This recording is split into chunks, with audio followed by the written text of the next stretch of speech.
अस्सलाम वालेकुम व्यूअर्स, और दूसरे टीम की जाने से तमाम अहले इस्लाम को रमज़ान शरीफ की बहुत बहुत मुबारक हो।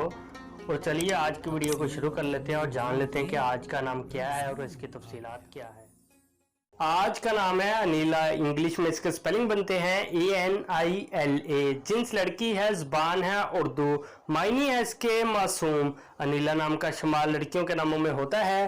अनीला नाम की इब्तदाई तारीख अरबी ज़बान से निकलती है। अनीला नाम के अफराद के लिए खुशकिस्मत नंबर 7 माना जाता है।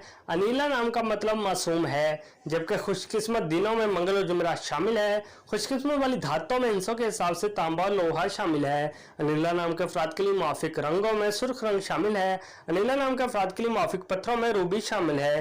अनीला नाम में 5 हरूफ है और ये एक लफ्ज बनता है।